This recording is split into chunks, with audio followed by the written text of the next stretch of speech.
Berkisah tentang manusia ateis, namun sangat cerdas dalam berpikir. Semua pemikiran ateisnya mempunyai dasar akal yang cukup berlogika. Bahkan dia juga selalu mempunyai analogi di setiap argumennya. Film ini bisa dibilang murni membahas soal keintelektualan berpikir yang berkaitannya dengan agama, mempertanyakan Tuhan dengan sangat mendalam.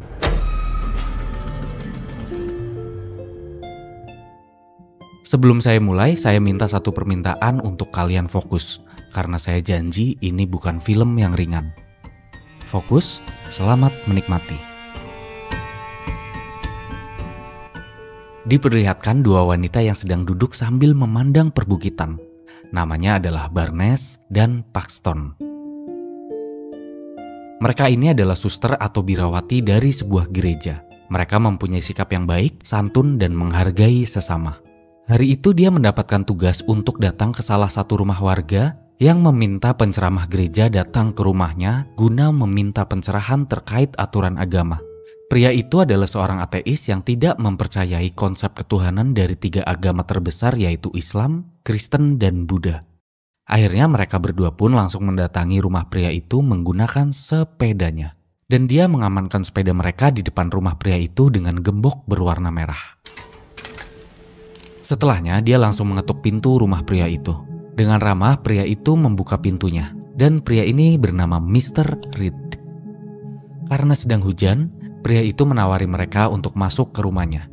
Namun Suster Barnes menanyakan apakah ada wanita lain di dalam rumah. Karena jika tidak, maka mereka berdua tak bisa masuk ke sana. Karena itu bertentangan dengan etika agama ketika wanita masuk ke rumah pria tanpa orang lain di dalamnya. Dengan ekspresi yang sedikit mencurigakan, Reed berkata bahwa dia mempunyai seorang istri di rumahnya. Akhirnya Barnes dan Paxton pun masuk ke rumahnya. Saat baru masuk, terlihat hal aneh soal bangunan rumah yang disampaikan oleh Mr. Reed.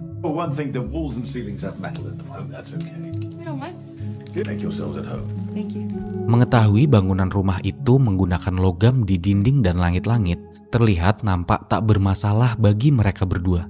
Mereka pun langsung menitipkan jaket yang sedikit basah kepada Mr. Reed. Lalu terlihat Mr. Reed membawa minuman dan sebuah lilin untuk mereka. Reed berkata bahwa istrinya sedang memasak sebuah kue untuk hidangan. Reed pun menyuruh mereka berdua untuk menebak bahwa istrinya sedang membuat kue apa jika dilihat dari wangi aromanya. Mereka pun mencium udara di sana dan menjawab itu aroma kue blueberry pie. Setelahnya mereka pun mengobrol-ngobrol ringan, membahas hal-hal menyenangkan agar lebih santai. Tiba-tiba saat mereka sedang mengobrol, lampu utama di rumah itu mati. Right on their fingertip. That's sweet. Well, there's a foible at the house. I'm sorry. Dan setelahnya, Reed mulai meminta pencerahan kepada mereka. Hal yang pertama ia tanyakan adalah bagaimana pendapat Barnes dan Paxton mengenai hukum poligami. Suster itu pun menjawab alasan kenapa poligami diperbolehkan.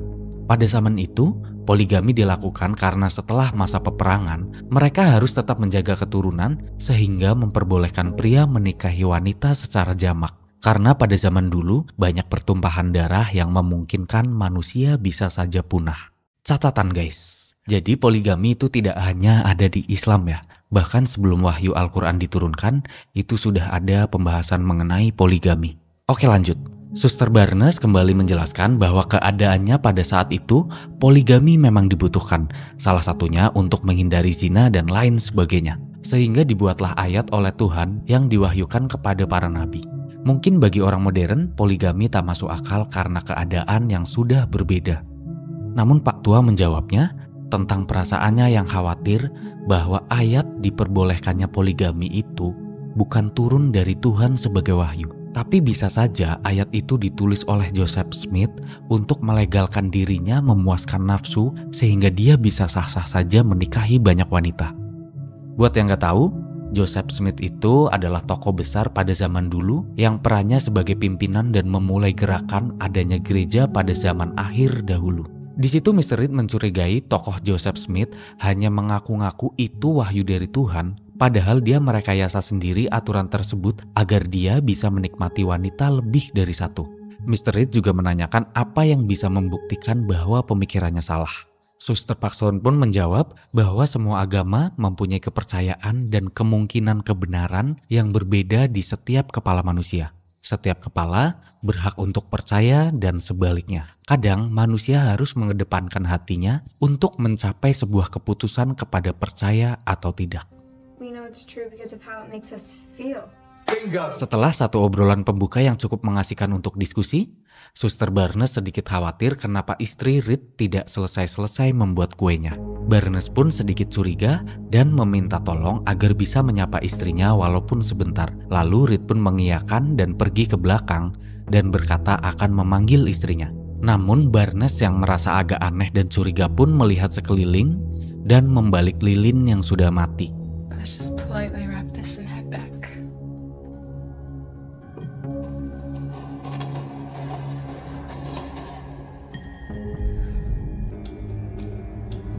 Setelah dibalik, ternyata lilin itu bertuliskan lilin pewangi blueberry pie. Hal itu menunjukkan bahwa aroma yang dia cium tadi bukanlah aroma dari masakan istrinya. Mereka pun mulai panik dengan sebenarnya apa yang sedang terjadi.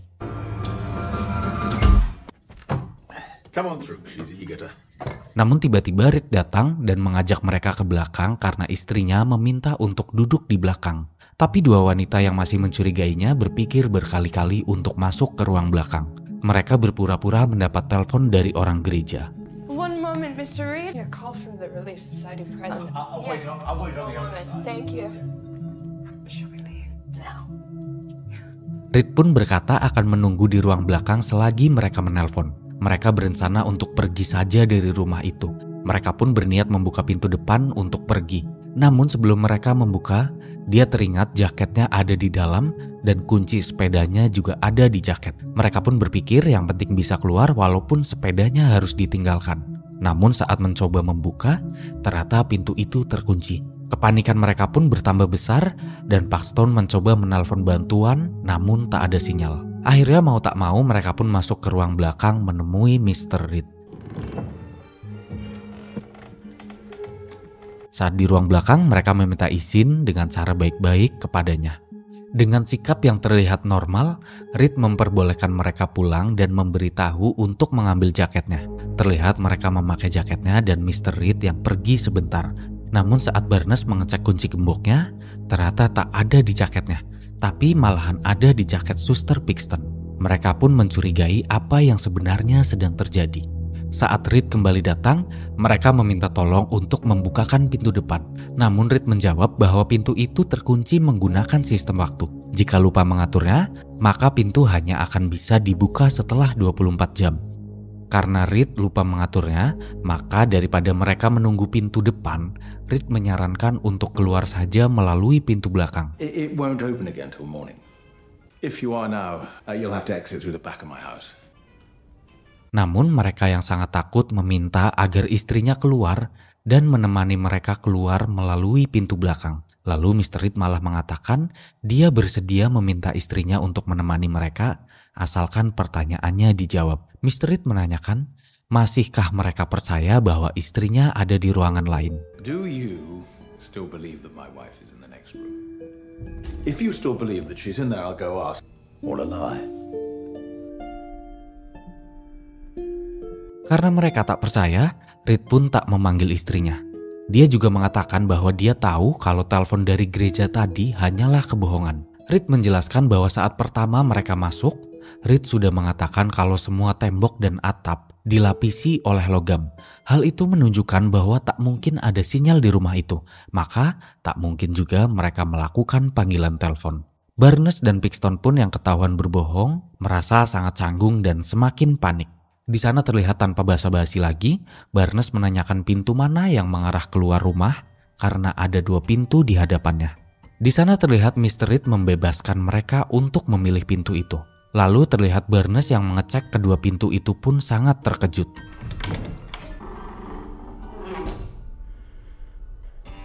What is it? Ternyata pintu itu terlihat seperti menuju ke sebuah ruangan bawah tanah yang gelap. Melihat mereka yang tak berani menentukan, Reed malah menantangnya dengan sebuah permainan kepercayaan. Mau tak mau mereka pun mengikuti permainan dari Mr. Reed. Di sana Reed menuliskan sebuah kata believe atau percaya pada salah satu pintu, lalu menulis disbelieve atau tidak percaya di pintu satunya. Reed menantang jika diibaratkan dua pintu adalah dua agama, maka pasti ada salah satu agama yang mereka percayai. Tapi apakah hasil setelah masuk akan berbeda antara pintu satu dan pintu lainnya? Tak ada yang bisa menjaminnya. Satu-satunya jaminan adalah tulisan yang berisi janji-janji di setiap kitab suci masing-masing agama. Bahkan janji itu pun adalah sebuah janji yang ditulis tanpa kita ketahui kebenarannya. Jika Tuhan ada, apakah Tuhan akan menolongmu? Akankah Tuhan menurunkan keajaibannya? Setelah Reed mengatakan itu, dia terlihat marah kepada manusia-manusia yang mempercayai Tuhan dan melempar kitab suci yang berada di atas mejanya. It is false. Your religious text is mere ornament. Melihat kitabnya jatuh, Barnes pun menunduk untuk mengambilnya. Saat sedang mengambil kitabnya, Barnes melihat sebuah senjata tajam lalu mengambilnya dan dimasukkan ke jaketnya. Setelahnya mereka yang sudah tak tahu harus berbuat apa, akhirnya memilih pintu bertuliskan believe untuk masuk ke dalamnya.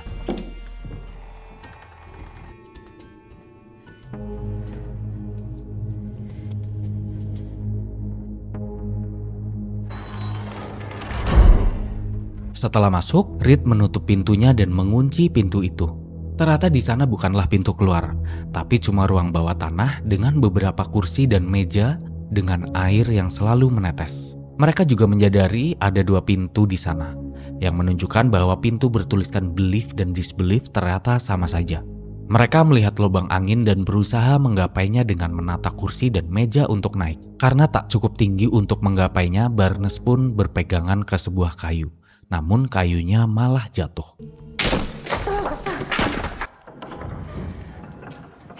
Tiba-tiba terdengar langkah kaki menuju ke ruangan itu. Mereka pun kembali menata kursi dan meja ke tempat semula. Barnes juga memberikan benda tajam yang dia ambil kepada Pixton untuk menusuk Reed saat nanti dia masuk dan ada kesempatan. Namun saat pintu itu terbuka, ternyata itu bukan Mr. Reed, melainkan sosok wanita yang terlihat sangat lemas menggunakan jubah putih membawa kue blueberry pie. Di sana, Mr. Reed berbicara melalui mikrofon dari ruangan atas yang ternyata sudah disambungkan dengan speaker yang berada di ruangan bawah tanah itu. I had to be sure before I introduced you to her. Mr. Reed ingin menunjukkan keajaiban Tuhan kepada mereka berdua. Reed mengatakan bahwa wanita misterius itu akan memakan kue pie yang berisi racun. Setelah dia meninggal, dia akan kembali hidup atas keajaiban Tuhan. Lalu wanita misterius itu pun memakan dan tak selang lama dia tergeletak. Barnes dan Pixton pun mengecek denyut nadinya dan benar saja wanita itu meninggal. Saat Mr. Reed berkata akan menghidupkannya, tiba-tiba terdengar suara ketukan pintu di rumahnya. She'll return and soar in the afterlife.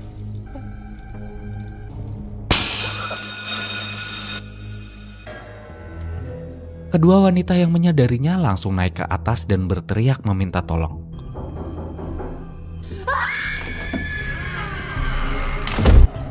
Oh, sorry, I was at the back. Namun ternyata suara mereka tak terdengar.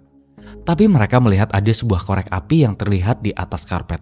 Mereka pun mengambil korek tersebut untuk membuat sedikit kebakaran di bawah dengan harapan akan ada orang yang melihat asap dan akan menolongnya. Setelah mendapat koreknya, mereka kembali turun ke ruangan bawah tanah. Saat baru turun, Pixton merasa aneh dengan wanita misterius itu karena posisinya terlihat berbeda dari sebelum dia naik ke atas. Namun Barnes menyuruhnya untuk tak usah peduli dan fokus saja untuk menyelamatkan diri.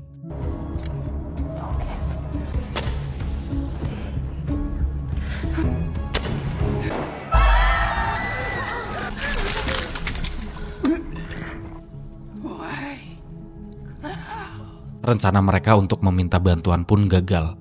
Dan tak selang lama, Reed datang ke sana untuk menjemput wanita misterius itu. Setelah membawa wanita aneh itu keluar, Reed kembali masuk dan mengajak mereka untuk berdiskusi lagi.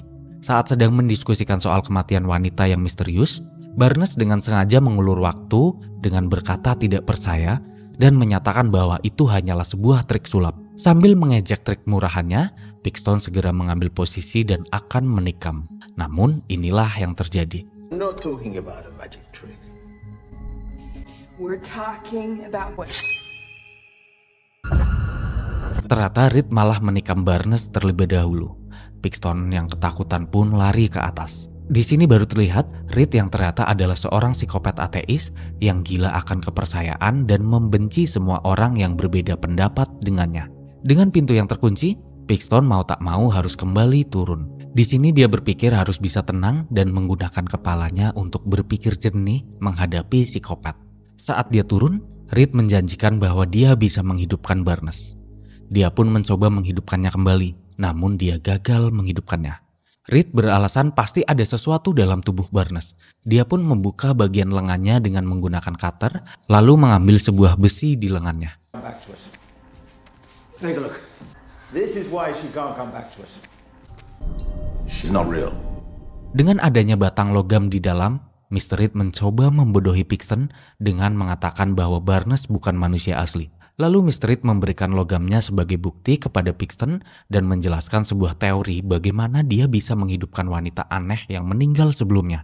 Namun di sini Pixton membantah teorinya dan mengetahui logam itu adalah sebuah alat KB implan yang memang secara kedokteran diletakkan di lengan kanan. Kalau orang Indonesia biasa menyebutnya susuk KB. Lalu Mr. Reed menjawab kenapa seorang ahli agama yang suci memasang alat KB padahal belum menikah. Apakah dia mengingat Tuhan saat sedang melakukan hal yang dilarang agama? Apakah Tuhan ada pada saat manusia melakukan hubungan terlarang? Pixton pun menjawab, itulah manusia yang dibebaskan untuk memilih perilakunya. Lalu setelahnya, Pixton kembali menyangkal kemampuan Mr. Reed dalam menghidupkan orang. Pixton mencurigai bahwa saat dia berteriak ke atas, Reed menukar jasadnya dengan manusia lain yang masih hidup. I noticed the woman wasn't in the same position. Her head's different. I think another woman who looked exactly through a hidden door. Well, if that's right, there'd have to be another way into this basement. Reed pun menanyakan, lalu lewat mana orang masuk, sementara saat itu Pixton ada di pintu. Dia pun mencurigai tetesan air yang selalu menetes sejak awal. Namun sama sekali tak ada genangan air di sana. Lalu kemana airnya? Dia pun menggeser mejanya dan ternyata benar di bawah terlihat seperti sebuah ruangan yang bisa menyerap air.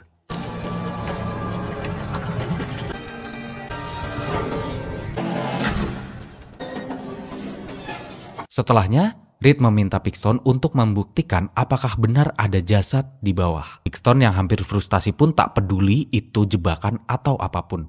Dia pun nekat masuk ke dalam. Setelah dia masuk, tebakannya benar bahwa banyak terdapat korban di sana. Dengan Mr. Reed yang menutup pintunya, Pixton sudah pasrah dan tak peduli. Dia pun berjalan menyusuri ruang bawah tanah itu dan melihat sebuah pintu yang digembok dengan gembok sepeda berwarna merah miliknya. Dia pun mengambil kunci di sakunya dan membuka gembok itu. Ternyata di dalamnya terdapat banyak kurungan yang berisi wanita-wanita. Tak selang lama ternyata sudah ada Mr. Reed di sana. Reed kembali menanyakan agama macam apa yang harus kita percayai. Agama apa yang baik untuk kehidupan. Pixton pun mengatakan bahwa dia memahami maksud dari Mr. Reed. Mr. Reed ingin membuktikan dengan keberadaan Pixton di ruangan ia berdiri sekarang itu bukanlah suatu kebetulan. Hal itu adalah hal yang bisa direncanakan dan sebenarnya manusia bisa mengubah dan bisa menentukan apa hal ke depan yang akan dia dapatkan tanpa campur tangan Tuhan. Because you wanted me to know. Because you want me to believe is control. That is exactly right. Religion is just a system of control. Dengan Pixton membuka kunci gemboknya, maka Mr. Reed menyatakan bahwa Pixton memilih takdirnya untuk masuk ke kurungan seperti korban-korban sebelumnya. Reed juga menentang apakah Tuhan akan berperan. Reed yang terus-menerus ceramah sambil mendekat kepada Pixton. Pixton pun melanjutkan niatnya menikam Mr. Reed dengan senjata yang ia siapkan sebelumnya. Lalu setelahnya, Pixton pun kabur kembali ke lantai atas. Saat di lantai atas, dia kebingungan. Tiba-tiba, Reed sudah ada di belakangnya dan membalas dengan sebuah cutter.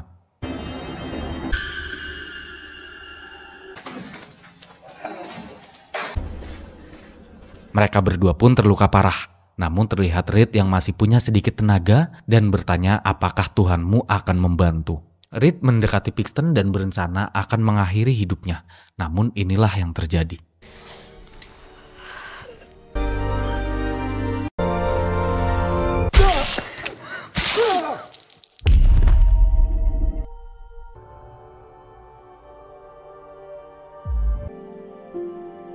Entah bagaimana Barnes bisa hidup lagi dan menghabisi Mr. Reed. Apakah itu pertolongan Tuhan? Apakah kau percaya pertolongan Tuhan yang jika di logika tak masuk akal? Apakah bahkan kamu pernah mengalaminya? Assalamualaikum warahmatullahi wabarakatuh.